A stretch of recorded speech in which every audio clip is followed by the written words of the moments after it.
I'll say my bit in a minute, but so I'm just going to go straight over and hand over to my new father-in-law, Taff.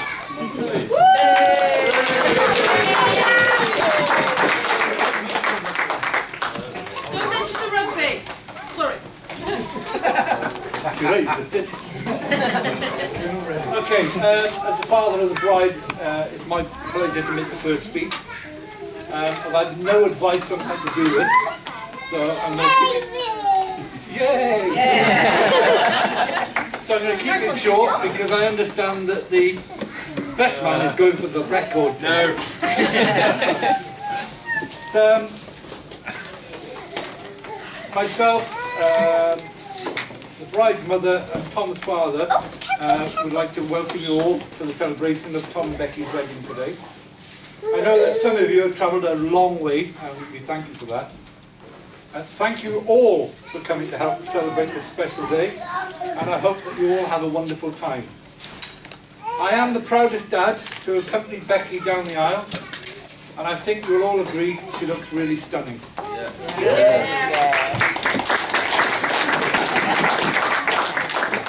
That's it, no more compliments. Okay. Yeah. I'll take that one. Good. But I suppose this is where I get to say a few embarrassing things about Becky. It's where I think I'd live to regret it, so I shan't. There are two things which we as parents try to give our children. One is wings, and one is roots. And Becky, you've grown your wings, you've grown the nest, and you'll always be loved, and you'll always have roots with our family. I believe in Tom. Becky has met the perfect partner, and I believe he's everything that a father could hope for in a son-in-law.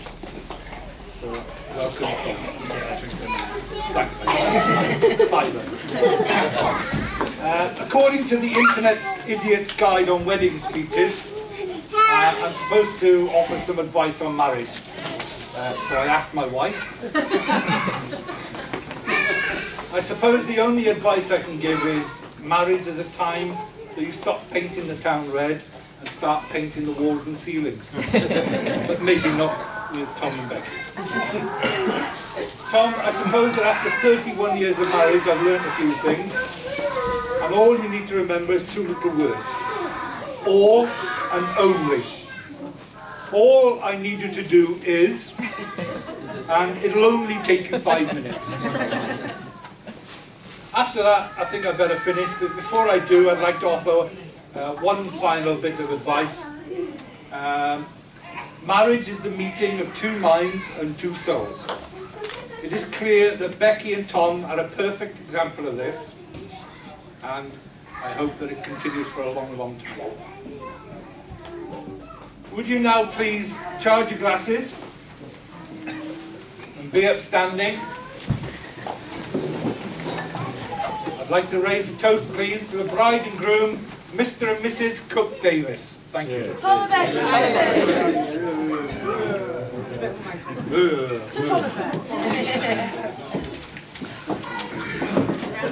How long is that?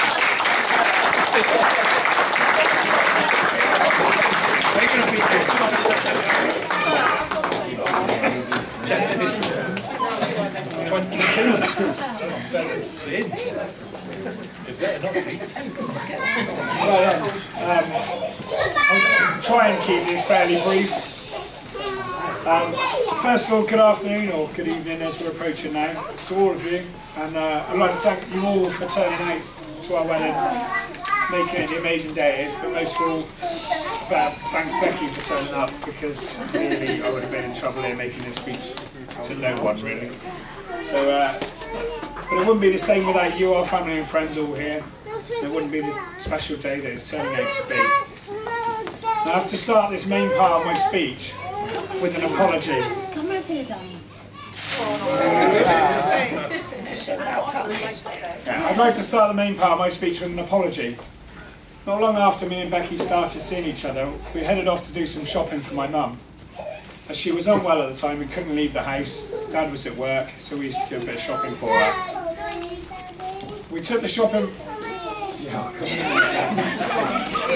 We took the shopping round to my parents' home and we sat with Mum and had a natter like I normally do, and a laugh and a joke. As we were leaving the house, the conversation was still continuing about my not so great record of past relationships, not to mention marriages. Just as we were leaving, Mum said about me and Becky being together and that we were great together, but then shouted out some immortal advice to Becky. She said, "Whatever you do, Bex, don't marry him." Now, as many of you will know, not long after that, sadly, we lost my mum to the illness. And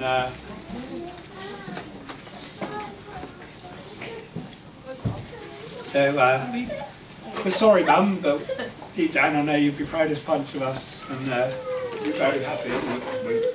It's a shame you're not here, but we hope to do you proud. Anyway, sorry about that, getting everyone all sad. I'd like to thank Becky's parents, Taff and Dren, for all their help and making it stay possible and welcoming me into the family and making me feel so welcome from day one. You've helped us out so much over the last few years, we really can't thank you enough for all that you've done for us. Stop grovelling. You're not having your money back. Now on to my dad, whereas he is better known to many, Rodders, Tick, the old git, the old man. Now, as I alluded to just a moment ago, life hasn't always been easy for Dad, especially over the last few years. But he's been absolutely brilliant for me and Becky. He's the rock that holds our family together and has welcomed Becky to the family. And again, he just does everything for us, so we can't thank you enough, Dad, for all that you do for us. So I'd like to just quickly ask you all to raise your glasses to a toast to the parents.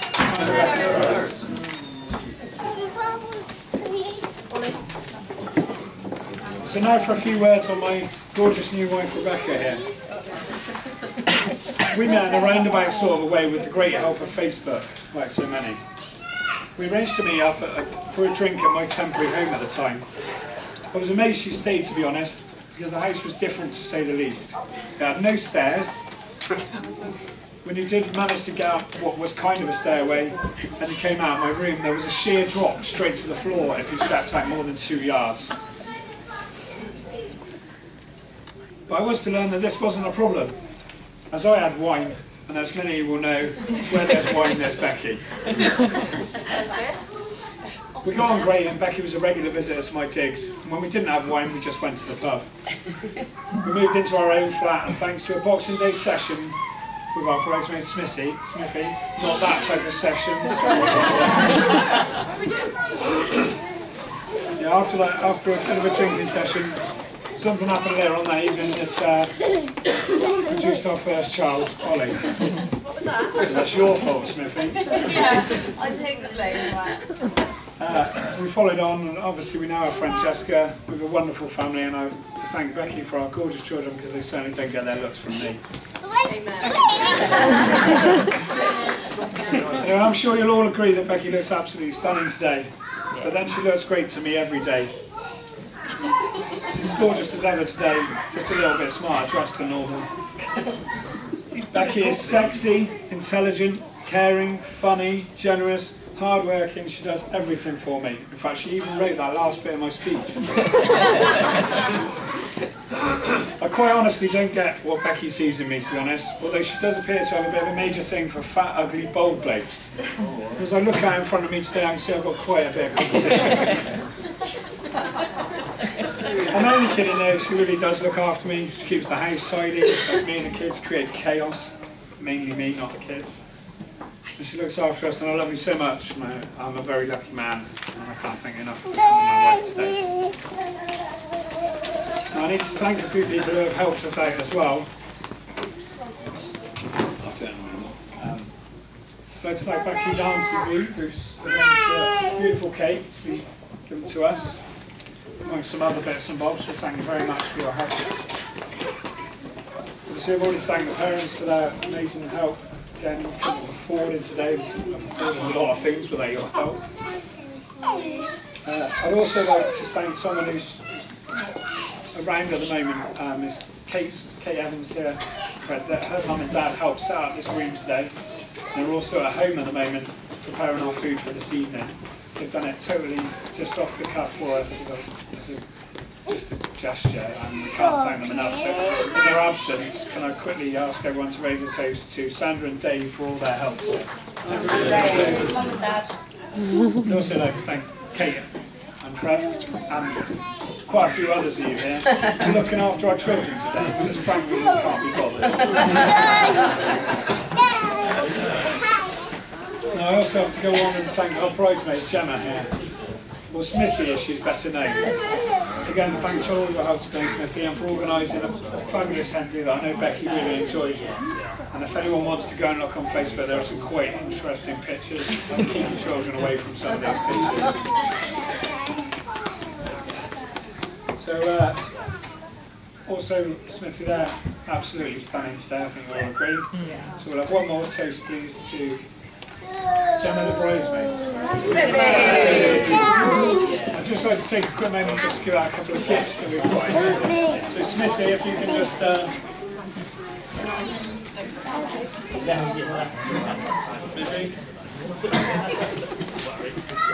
If you give it over.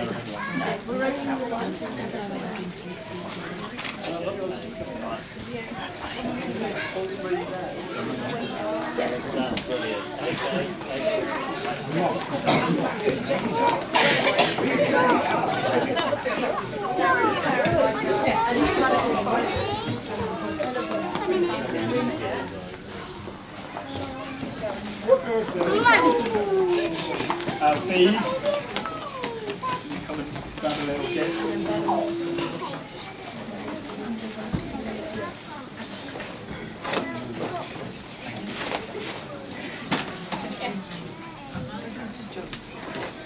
And also to my best man Ben, I have a little gift for you, but first I'd just like to say a few little bits about Ben. Little being the positive thing here. Now Ben's going to stand up and do his speech in a moment. He is standing up, honestly. When he does stand up, he will be stood up. If anyone's got a box or anything he might need back there, I won't go into it anymore. He's one of my oldest friends, and we've truly known each other for as long as either of us can remember. He's waited patiently for his moment as best man. Been for a couple. But I can honestly say he truly is the best man that I can have for this job here today. He's been there for me throughout the years, and we shared some big days and nights out, of which neither of us can remember anything about any of them, but they were really good. Ben, you've been a huge help. We had a great stag do, even if I did have to look after you more than you looking after me. Still don't think you're welcome in that pub up at the top of Gloucester Road. I do have a small gift or two here for you. They're all breakable. So with that in mind, I was quite kind to him, so I trust he'll be kind to me. So I will hand you over to my best man, Mr. Benjamin Jefferson.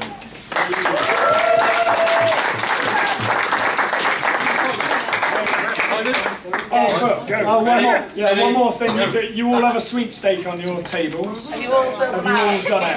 Yeah. Last chance. I will start the watch. 1 second. Yeah. Oh, you got a timer? Right then. Right. Go. Ready? Wait. No doctrine. Go. Good evening, everyone. Hope everyone's having a good time so far. I think it's been a great day, apart from the cold weather. But a really great wedding earlier. For those of you who don't know me, my name's Ben. I'm the best man. It's my job to now say a few kind words about our groom here, Tom. This is in fact my second effort of being a best man. First time around, my brother decided he had enjoyed the bonding experience so much he left shortly after the wedding for Australia. Well, listen, I'm sure everyone is keen to get back to the festivities, so you'll be pleased to know this will be a fairly short speech. Anyone with over 10 minutes on sweepstake, time to rip them up. Before I start talking about our groom here, I'd just like to say thank you to bridesmaid, witnesses, reader at the ceremony, those who attended the stag do who are here today. I think we had a good time. And anyone else for that matter today, we've all done a great job, looking fantastic.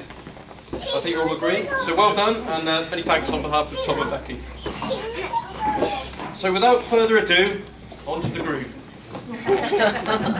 So cast your minds back almost a year now to May the 5th of last year, my partner Michelle's birthday.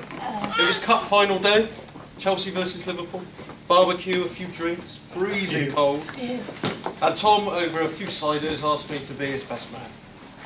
And I have to say it took me a little bit by surprise, but of course I said yes. Quite an honour, joining some famous company. And to be honest, I didn't give it a lot of thought until quite recently this year, when it came to trying on suits, getting stag do's organised, and of course, thinking about having to do this speech. And it was probably at that moment when the cold sweat descended. I realised that I'd have to stand up here now and do this speech. I wasn't too sure to say, so I met up with Tom a few weeks back for a quick lunchtime tipple and asked his opinion on a few do's and don'ts. Anything I shouldn't say, to which he simply replied, it depends how brave you are.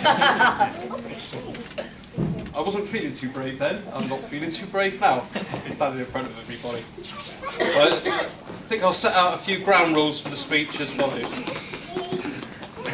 Number 1. It's not to offend anyone with children here today, or any children.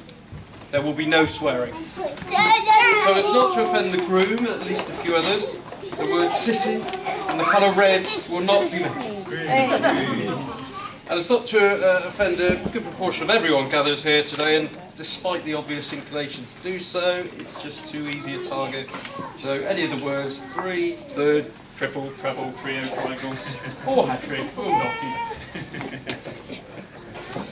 When I think back, I realise that I've known Tom for an awfully long time, with particular emphasis on the awful. We've probably known each other getting on 30 years now, probably longer than you can get for any criminal offence these days.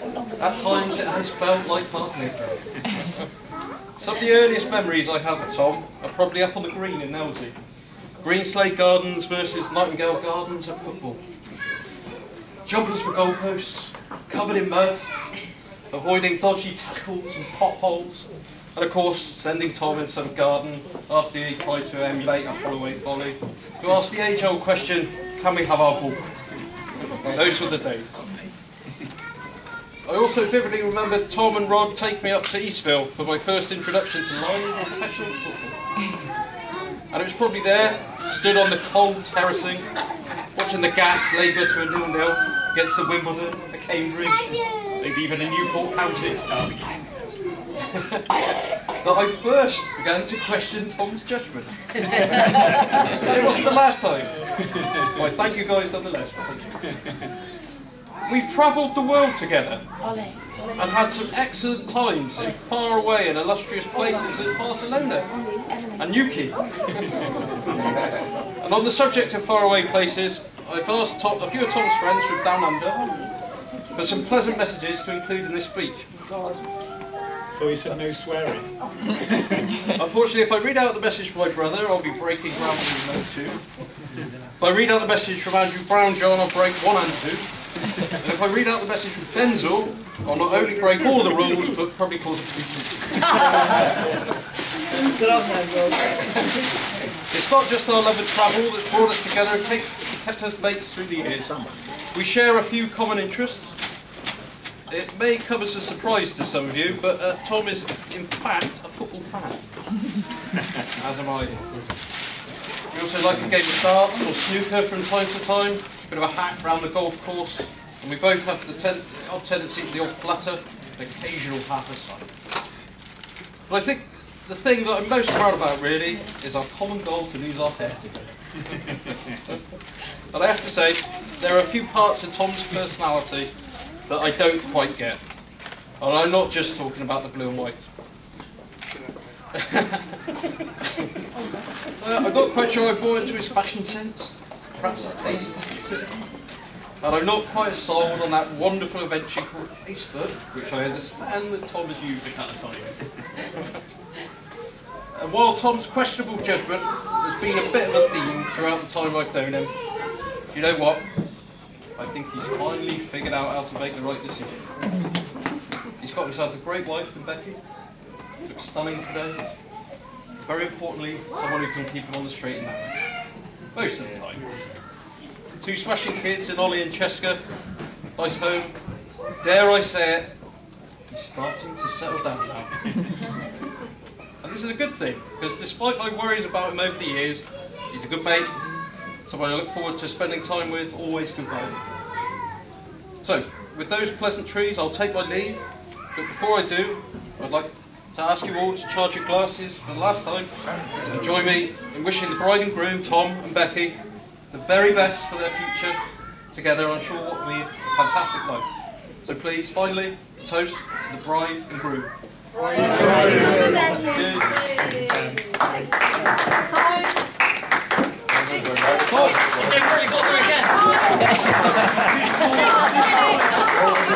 6 minutes, 49 seconds. Oh, I was way out.